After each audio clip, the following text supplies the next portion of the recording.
আপোনালোকে যদি পুলিচকে চুৰ বুলি কৈ দিয়ে, পুলিচে ক'ব চুৰ হৈ থাকাই ভাল, মোৰতো কেছ নাই।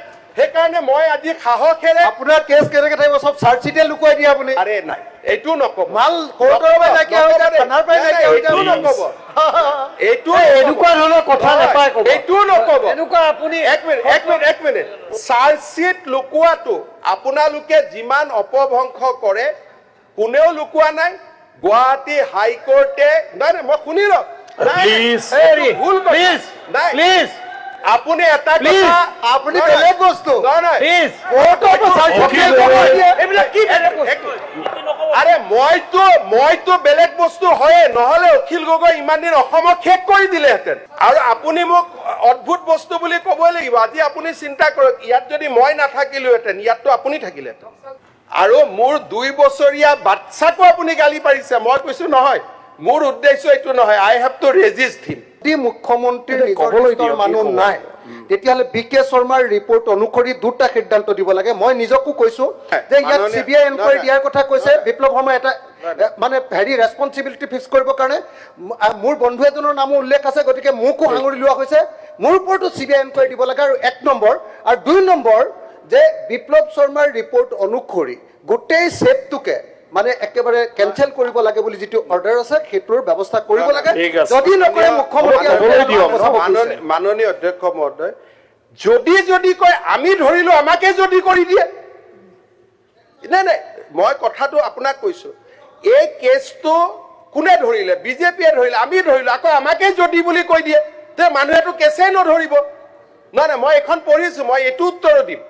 আপোনালোকে যদি পুলিচকে চুৰ বুলি কৈ দিয়ে, পুলিচে ক'ব চুৰ হৈ থাকাই ভাল, আমিয়ে ধৰিলো কেছটো। আৰু এতিয়া কৈ আছে যদি আপোনাৰ কোনো চিনাকি মানুহ নাই। হৰি, যদি মোৰ চিনাকি মানুহ থাকিলেহেঁতেন প্ৰথমতে কেছটো নকৰিলোহেঁতেন। পুলিচে যদি চুৰ হৈ যায় তেতিয়া দিগদাৰ আছে ন। মই কথাটো কৈছো, আপুনি যিটো যদি ক'লে, এই যদিটো কিয় কৈছে যে ডোন্ট ডু অনেষ্টি ডিয়াৰ আফটাৰ। আপুনি কি মেছেজ দিব খুজিছে? যে সদায় ভৱিষ্যতে যদি কোনোবা কৰাপ্টেড অফিচাৰক আপোনালোকে এৰেষ্ট কৰে, আপোনালোকে লগাই দিম যে আপোনালোকৰহে সম্পৰ্ক আছে। আজি অন্তত ধন্যবাদ দিয়ক যে বিজেপিয়ে আজি ৰাকেশ পালৰ ঘটনাক জনতাৰ সন্মুখলৈকে আনিলে। আজি ইমানটোলৈকে বিজেপিয়ে লৈ আহিলে।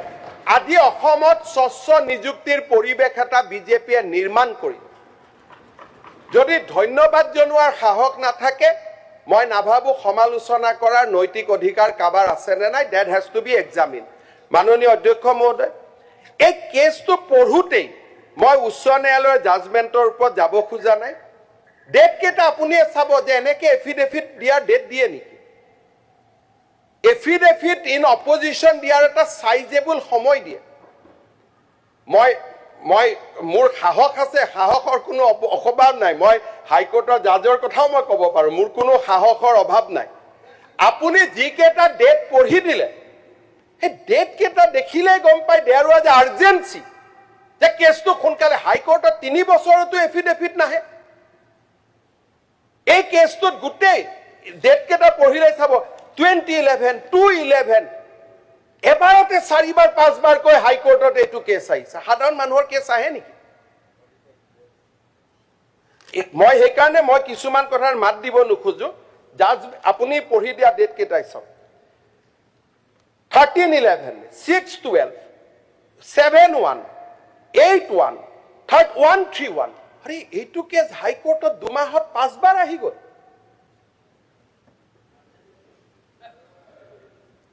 আজি প্ৰিয়ংকা দাস ইমান ডাঙৰ মানুহ হৈ গ'ল যে তেওঁৰ কেছটো বাৰে বাৰে হাইকোৰ্টত কজ লিষ্টত আহি যায়। মই কৈছো না যে মই এইটোকে কৈছো, I am not in entirely agreement with this judgement. যেতিয়া পাব্লিক এমপ্লয়মেণ্ট জড়িত আছে, হাজাৰ হাজাৰ নিবনুৱা যুৱকৰ ভৱিষ্যত জড়িত আছে, high court should have summon chief secretary যে আপনি কিয় এফিডেভিট দিয়া নাই কওক। This is not a case where judgment will be delivered without affidavit in opposition. High Court chief secretary মাতিব লাগিছিল যে chief secretary, this is a thing, যদি এই অৰ্ডাৰটো যদি মই দিওঁ, গোটেই APSC তদন্তত খেলিমেলি আহিব, অসমৰ যুৱ প্ৰজন্ম হতাশ হ'ব, আপুনি মোৰ সন্মুখত আহক আৰু আপুনি মোক উত্তৰ দিয়ক কিয় এফিডেভিট দিয়া নাই এনেকে নহয় নহয় মই সেইটোকে ক'লে দিয়াৰ কাৰণে সময় কত আপুনি 5 দিনৰ মূৰে মূৰে এটা ডেট পৰিলে ক'ত এফিডেভিট পাব গোটেই ডেটত আপুনিয়ে পঢ়ি দিয়া ডেটটো কাৰণে মই ইয়াত যাবই খোজা নাছিলো আজি আমি এফিডেভিট দিছো জাষ্টিস বিপ্লৱ শৰ্মা কমিশনৰ ৰিপৰ্ট আপুনি নিজেও জানে যে এছেম্বলি নোহোৱাকৈ এছেম্বলিত প্ৰডিউস নোহোৱাকৈ গভৰ্ণমেণ্টে কোৰ্টত দিব নোৱাৰে দিস ইজ এ ল তেখেতক দিলে মই কিয় দিলে কৰিছো যোৱাবাৰে মই কৈছিলো যে মই কিবা এটা তাৰণাত পৰি মই দিলে কৰিছিলো তাৰ কাৰণে যদি মই দুখী যদি মই যোৱাবাৰ হাউছত আৰম্ভণিতে কৈছিলো যে এই প্ৰতিবেদনখন মই দিব খোজা নাছিলো আৰু তাৰ কাৰণে কিবা এটা ব্যক্তিগত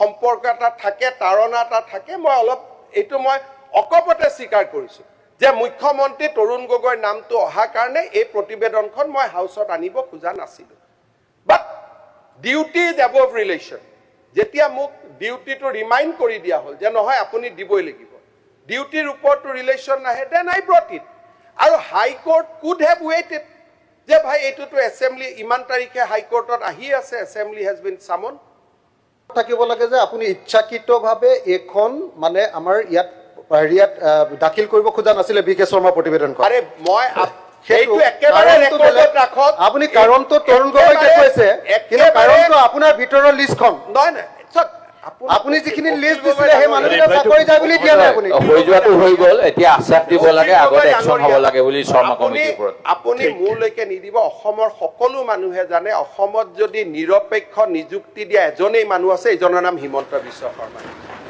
এইবিলাকত মোৰ ওপৰত আইনা মাৰি লাভে নাই অসমৰ মানুহে হাজাৰবাৰ প্ৰমাণ কৰি দিছে যে হিমন্ত বিশ্ব শৰ্মাক আমি অবিশ্বাস নকৰো হ'ব থেংক ইউ আজি টেটৰ পৰা আৰম্ভ কৰি 1.5 লাখ নিযুক্তি অহা 7 তাৰিখে ৰিজাল্ট দিব এটা উলিয়াই ল'ব যে ক'ৰবাত গণ্ডগোল আছে নেকি মোৰ গাত বোকা ছটিয়াই লাভ নাই আপুনি বহুত চেষ্টা কৰিছে তাৰ মই বহুত ওপৰত এইবিলাক কৈ লাভ নাই 2009ৰ পৰা এই Akhil Gogoi breaking Akhil Gogoi live Akhil Gogoi unedited কিমান কি ফাইল এজনে এইবাৰো নীলা ফাইল দেখুৱালে এইবিলাক লৈ লাভ নাই ধন্যবাদ হিমন্ত বিশ্ব টাইমটো বেয়া টাইম গৈ আছে কালিৰ পৰা হিমন্ত বিশ্ব শৰ্মাক অসমৰ মানুহে এইবিলাকৰ ওপৰত বুলি অলৰেডি কৈ থৈ দিছে যে ইয়াক গালি গালাজ কৰি লাভ নাই ই কৰি আছে যদি অসমত মই আকৌ এবাৰ কৈছো নিযুক্তি কোনোবাই যদি স্বচ্ছ কৰিছে এডুকেশ্যন মিনিষ্টাৰৰ পৰা আজিলৈকে মোৰ বাদে কোনেও কৰা নাই কোনে সাহসো কৰা নাছিল গতিকে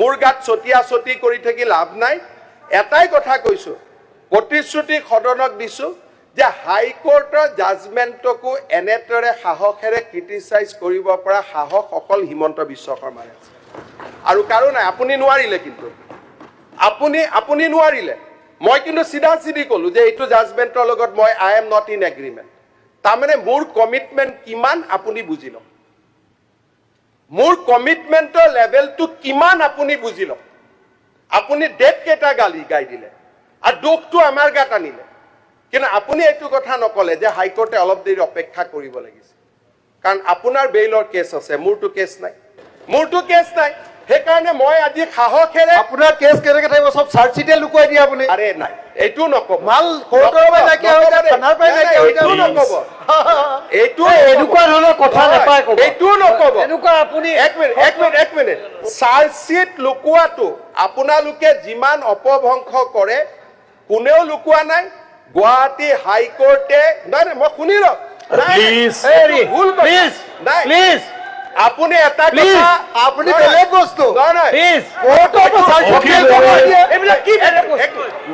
আৰে মইতো বেলেগ বস্তু হয়ে নহলে অখিল গগৈ ইমান দিন অসমক শেষ কৰি দিলেহেঁতেন মই বুলিহে আপোনাক ৰখালো নহলে আপুনি যিটো আনএডিটেড লাইভ কিবা কিবি আৰম্ভ কৰিছিল আপুনি অসমখনকতো কমিউনিষ্ট ফালে লৈয়ে গ'লহেঁতেন আৰু আপুনি মোক অদ্ভুত বস্তু বুলি ক'বই লাগিব আজি আপুনি চিন্তা কৰক ইয়াত যদি মই নাথাকিলোহেঁতেন ইয়াততো আপুনি থাকিলেহেঁতেন লেফ্ট নক্সাল কি বুলি ক'ব আমি কৰো লেফ্ট আপুনি কৰে তেওঁ কি কৰে তেওঁ কি কৰে বিৰোধী জোটটো আপোনাৰ ইংগিতত চলি আছে নাটকটো আপোনাৰ মই কৈ সামৰণি মাৰিছো মই এটাই কথা কৈ সামৰণি মাৰিছো কাইণ্ডলি বেন নকৰিব তেওঁক লেফ্ট নাই লেফ্ট নহয় আপুনি আল্ট্ৰা লেফ্ট মই লেফ্ট আপোনাৰতো মই পঢ়িছো ঠিক আছে মই লেফ্ট আজি তেওঁ লেফ্টে নহয় দুই- তেওঁ